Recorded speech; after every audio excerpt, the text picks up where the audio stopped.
Next है हमारे पास nephrotic syndrome, ठीक है, डैमेज है ग्लोमेरुलस बेसमेंट मेम्ब्रेन के अंदर, ठीक है, पोडोसाइट, यहाँ जो कैपिलरी हमारे पास एंडोथीलियल है वो बिल्कुल सेम रिमेन रहती है। ये हमारे पास कैपिलरी एंडोथीलियम इस तरह से, ये आ गई फॉर एग्जांपल हमारे पास जो है ग्लोमेरुलर बेसमेंट मेम्ब्रेन, यहाँ पे हमारे पास जो है कैपिलरी है अंदर, एक मिनट, ये हमारे पास जो है कैपिलरी जा रही है, ये आ गई हमारे पास जो है बेसमेंट मेम्ब्रेन, और ये आ गई हमारे पास जो है पोडोसाइट्स। इन पोडोसाइट्स में या इस बेसमेंट मेम्ब्रेन में कोई मसला है, बाहर ये जो कैपिलरी एंडोथीलियम है ये रिमेन इंटैक्ट, इसमें कोई मसला नहीं है। ये है हमारे पास नेफ्रोटिक सिंड्रोम, और वो कंडीशन जिसमें कैपिलरी जो एंडोथीलियल मेम्ब्रेन है उसमें भी मसला आ जाएगा, विच इज़ नेफ्रिटिक सिंड्रोम, और ये हम आगे पढ़ेंगे। अभी हम देखते हैं नेफ्रोटिक सिंड्रोम।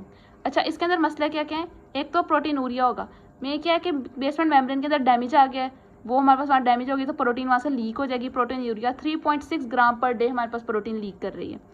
अब प्रोटीन हमारे पास बॉडी के अंदर से सारी लीक होगी, which can lead to periorbital oedema है, या फिर एंकल्स के अराउंड एडीमा हो जाएगा।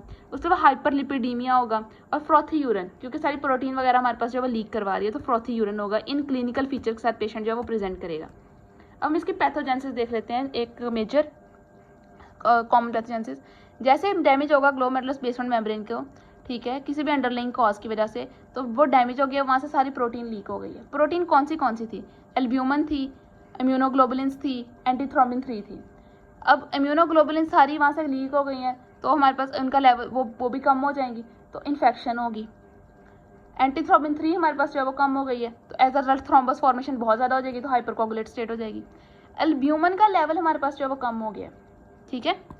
अब एल्ब्यूमिन हमारे पास कम हो गई तो जो ऑनकोटिक प्रेशर है वो कम हो गया, which can leads to oedema. और या फिर जीएफआर कम हो गया तो फर्दर वो हमारे पास रीनल एंजियोटेंसिन को एक्टिवेट करवा कर जो है हमारे पास वहाँ पे फ्लूइड की एक्युमुलेशन करवा देगा, अगेन एडीमा। तो ये हमारे पास जो है इसकी सारी पैथोफिजियोलॉजी है। अब हम इसके कॉजेज देख लेते हैं। वेरियस कॉजेज हैं जो कि हमारे पास करवाते हैं नेफ्रेटिक सिंड्रोम, और हर कॉजेज बजाते खुद एक डिजीज़ है। सिंड्रोम में मतलब डिफरेंट मुख्तलिफ डिजीज आती है। पहले आती है मिनिमल चेंज डिजीज़। अच्छा, मिनिमल चेंजेस हमारे पास मेनली ये नेफ्रोटिक सिंड्रोम की एक कॉज है, ठीक है। ये हमारे पास मोस्टली बच्चों के अंदर है। क्या क्या वजह हैं जो हमारे पास मिनिमल चेंजेस कराते हैं, हॉजकिंस लिम्फोमा, ठीक है। मेनली हर वो चीज़ जिसमें हमारे पास ना साइटोकाइंस का लेवल ज़्यादा हो जाता है, तो ये साइटोकाइंस हमारे पास जो बेसमेंट मेम्ब्रेन को डैमेज करवाते हैं, पोडोसाइट को डैमेज करवाते हैं, जहाँ से सारी प्रोटीन हमारे पास जो है वो लीक आउट करवा देती है, और as a result nephrotic syndrome हो जाता है। तो हॉजकिंस लिम्फोमा हो गया, अपर रेस्पिरेटरी ट्रैक इन्फेक्शन, या कोई बी स्टिंग वगैरह, जिसकी वजह से हमारे पास क्या होगा, साइटोकाइंस का रिलीज हो जाएगा। रिलीज होने के बाद वो क्या करेंगे, डैमेज कर देंगे पोडोसाइट्स को, ठीक है, और वहाँ से हमारे पास सारी प्रोटीन लीक होगी। लेकिन एक इंपॉर्टेंट चीज़ कि इसमें प्रोटीन यूरिया सिलेक्टिव है, सिर्फ एल्ब्यूमिन का लॉस होता है, ये बहुत ज़्यादा इंपॉर्टेंट है। अब हम देख लेते हैं ट्रीटमेंट, हम स्टीरॉयड देते हैं, और बहुत सी जो डिजीजेज हम नेक्स्ट पढ़ेंगे उनमें हमारे पास जो है वो स्टीरॉयड वगैरह नहीं से वो नहीं ठीक होती हैं, ये एक वाहद है जो स्टीरॉयड से ठीक हो जाती है। इन्वेस्टिगेशन या इसको मॉर्फोलॉजी भी कह सकते हैं। लाइट माइक्रोस्कोप पे कोई फाइंडिंग नहीं है, इम्यूनोफ्लोरेसेंस पे कोई फाइंडिंग नहीं है, नॉर्मली आती है। इलेक्ट्रॉन माइक्रोस्कोप शो करती है एफेसमेंट ऑफ पोडोसाइट्स। पोडोसाइट्स जो है वो पहले नॉर्मली ऐसे थे, तो अब वो ऐसे एफेसमेंट उनकी हुई है, एफेसमेंट of podocyte. This is minimal change disease. अब नेक्स्ट हम देख लेते हैं, इसको कहते हैं फोकल सेगमेंटल ग्लोमेरुलोनेफ्राइटिस। एक सेगमेंट के अंदर फोकल सेगमेंटल ग्लोमेरुलोसिक्लोरोसिस, एक जो सेगमेंट है उसमें हमारे पास सिक्लोरोसिस हुई है। अच्छा, सिर्फ एक सेगमेंट तक लिमिट है। पिंक डेंस जो है सिक्लोरोसिस हुई है हमारे पास वहाँ पे, मतलब कोलेजन ग्लैन्यूल जो है वो डिपोजिट हो गए हमारे पास ग्लोमेरुलर के अंदर। कॉज हमारे पास क्या है, कोई एडियोपैथेटिक है पहले तो, या हमारे पास HIV के साथ एसोसिएट होगी, हीरोइन यूज़ है, ओबेसिटी, इंटरफिरॉन का हमने यूज़ करवाया किसी भी, फॉर एग्जांपल कोई इन्फेक्शन डिजीज हुई है तब, या सिकल सेल एनीमिया, ये इन सब के साथ एसोसिएट है। HIV, heroin, sickle cell anaemia, कोई ओबेसिटी या इंटरफिरॉन का यूज़ मेनली एडियोपैथिक होती है। इन्वेस्टिगेशन हम इसमें क्या करवाते हैं, यही इसकी मॉर्फोलॉजी भी है। लाइट माइक्रोस्कोप शो करती है हमारे पास जो फोकल सेगमेंट्स लेजन शो करवाती है। इम्यूनोफ्लोरेसेंस क्या है, मेनली कभी कभार हमें मतलब IgG शो तो होती है, लेकिन ये काफ़ी नॉन स्पेसिफिक फाइंडिंग है। इलेक्ट्रॉन माइक्रोस्कोप अगेन शो करती है फेसमेंट ऑफ पोडोसाइट्स। ट्रीटमेंट हमारे केस क्या है कि पुअरली रिस्पॉन्स करते हैं स्टीरॉइड को। सपोर्टिव केयर हम इसमें देते हैं, या तो एस इनहिबिटर्स दे दो, क्योंकि हमारे पास जो है वो इंट्राग्लोमेरुलर प्रेशर जो है कम करवा देंगे। डायूरेटिक्स दे दो, एडीमा को मैनेज हो जाएगा।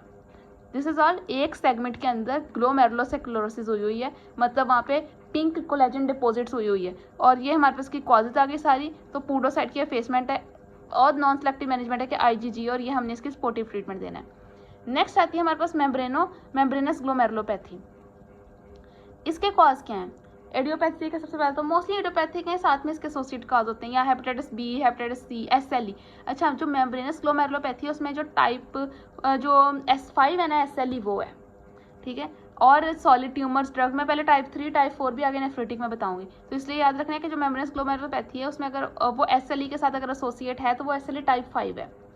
सॉलिड कोई ट्यूमर्स हो गए, ड्रग जैसे पेनिसिलिनामाइन या एनसिड्स वगैरह, ये सब हमारे पास मेम्ब्रेनस ग्लोमेरुलोपैथी क्रिएट करवाते हैं। अब ये है क्या, इसमें हमारे पास क्या है कि ग्लोमेरुलोपैथी मेम्ब्रेनस यानी मेम्ब्रेन के अंदर कोई मसला है, मेम्ब्रेन के अंदर क्या है कि इम्यून कॉम्प्लेक्स जो है वो डिपोजिट हो गए हैं, एंटीजन एंटीबॉडी कॉम्प्लेक्स, और वो थिक हो गई है, this is called membranes glomerulopathy. अब क्या है कि इम्यून कॉम्प्लेक्स डिपोजिट हो गए हैं, ठीक है, कहाँ पे, जो सब एपिथेलियल डिपोजिट हुआ है उनका, वो बताती हूँ कैसे। ये हमारे पास जो हमने कहा था कैपिलरी वाली, ये हमने कह दिया basement membrane, glomerulo basement membrane, और ये थे हमारे पास के क्या, podocytes.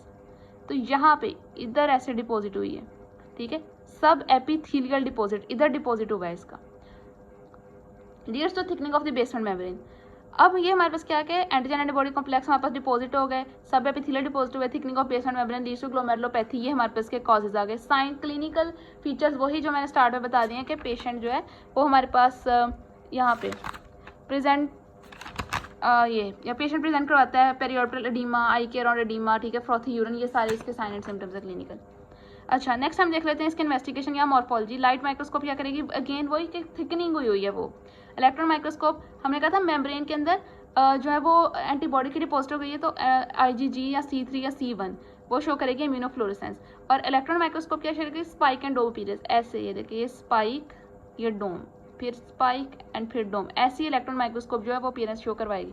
This is all about focal segmental glomerulonephritis and glomerulosclerosis and membranous glomerulopathy. Next हमारे पास अब एक लास्ट इसकी रह गई नेफ्रोटिक सिंड्रोम की। अच्छा, ये मिक्स है, ये नेफ्रोटिक नेफ्रिटिक इसमें दोनों ही है। वो हमारे पास है मेम्ब्रेनस प्रोलिफरेटिव ग्लोमेरुलोनेफ्राइटिस। इसके दो टाइप हैं, एक सब एंडोथीलियल टाइप है, एक डेंस डिपोजिट टाइप है। सब एंडोथीलियल हमारे पास मोस्टली इसमें क्या क्या वजह हो सकती हैं जो हमारे पास होती हैं, या तो हेपेटाइटिस बी वायरस या हमारे पास हेपेटाइटिस सी वायरस। अच्छा, इसमें ना दोनों के अंदर थोड़े कंपैरिजन भी वो देख लेने हैं कि जो इसमें हमारे पास क्या होता है कि ये मेम्ब्रेन है, ठीक है, और इसके अंदर हमारे पास जो है वो इम्यून कॉम्प्लेक्स डिपॉजिट हो रहे हैं, और यहाँ पे मेम्ब्रेन जो है वहाँ पे सिर्फ और सिर्फ C3 डिपॉजिट हो रही है, सिर्फ कॉम्प्लीमेंट C3, और यहाँ पे इम्यून कॉम्प्लेक्स डिपॉजिट हो रहे हैं।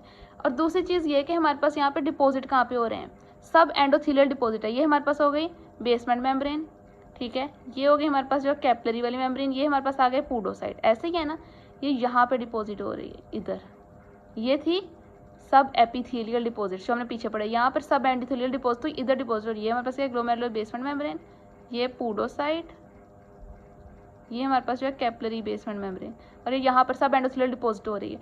और डिपॉजिट यहाँ पे जो सारे इम्यून कॉम्प्लेक्सेस हैं इधर, और डिपॉजिट होने के बाद ये जो मेसेंजर सेल है उनकी ओवर ग्रोथ करवा रहे हैं, ठीक है। और उसके बाद ये हमारे पास जो है बेसमेंट मेम्ब्रेन जो है वो दो में डिवाइड हो जाएगी, तो ट्रैम ट्रंक अपीयरेंस देगी।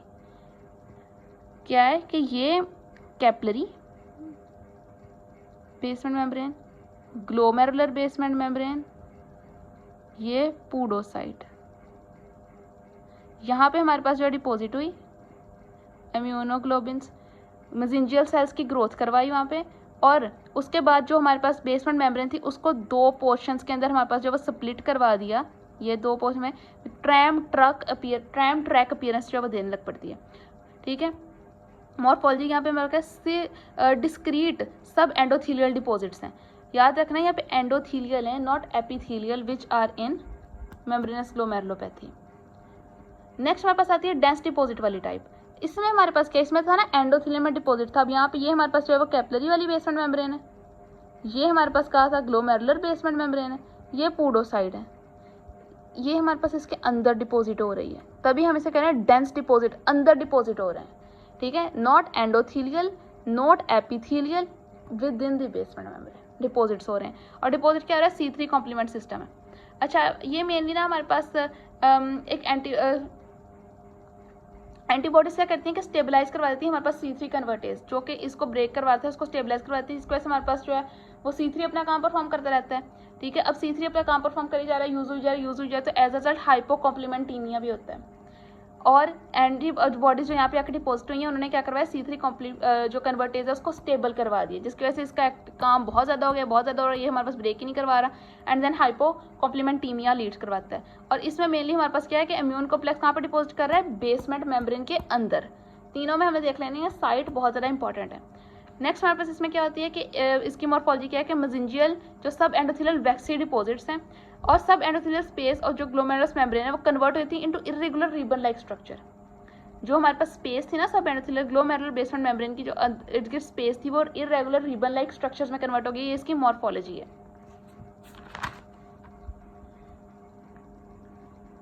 नेक्स्ट हमारे पास आती है नेफ्रेटिक सिंड्रोम में, नेफ्रोटिक में डायबिटीज मेलाइटिस। जब हमारे पास डायबिटीज मेलाइटिस होती है as a result non enzymatic glycosylation होती है ग्लोमेरुलर बेसमेंट मेम्ब्रेन की, और वहाँ पे हमारे पास क्या होती है कि हाईलाइन एथेरोस्क्लेरोसिस हो जाती है। ये मेनली इफरेंट आर्टरियोस में ज़्यादा है और एफरेंट में कम है, और जब ये होती है तो जो फिल्ट्रेशन प्रेशर है ना वो बहुत ज़्यादा हो जाता है। अब जब फिल्ट्रेशन प्रेशर बहुत ज़्यादा हो गया है तो वहाँ पे माइक्रोएल्ब्यूमिनीमिया होगा।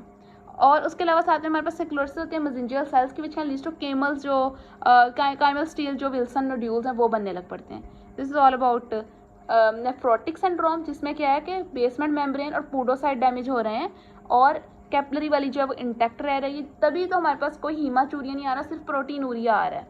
और दूसरी बात इसमें हमने नेक्स्ट आगे इसकी सारी कॉजेज देख ली कि किन किन में चीज़ें lead to nephrotic syndrome, minimal change disease. Then फिर हमने देखा focal segmented glomerulosis, membrane glomerulopathy जिसमें सब एपिथेलियल डिपॉजिट्स थे। फिर हमने ये देखे मेम्ब्रेन प्रोलिफरेटिव, ये दोनों हैं, नेफ्रेटिक भी नेफ्रोटिक दोनों है। इसमें इसकी सब एंडोथेलियल टाइप थी, डेंस डिपॉजिट, यहाँ पे एंडोथेलियल सब एंडोथेलियल डिपॉजिट थे, यहाँ पे with in the membrane deposit थे, इधर इम्यून पूरा कॉम्प्लेक्स डिपॉजिट थे, यहाँ पे सिर्फ C3 कॉम्प्लीमेंट सिस्टम डिपॉजिट हो रहा था, ठीक है। और उसके अलावा यहाँ पे ट्रैम ट्रंक अपीयरेंस आती थी, डिस्क्रीट सब एंडोथेलियल डिपॉजिट होते थे, यहाँ पे मेसेंजियल और सब एंडोथेलियल वैक्सी डिपॉजिट थे, यहाँ पे डिस्क्रीट थे, यहाँ वैक्सी डिपॉजिट थे, और जो स्पेसिस थी वो इरेगुलर रिबन लाइक हो जाती हैं। This is all about your nephrotic syndrome. अब नेक्स्ट हम नेफ्रोटिक देखेंगे।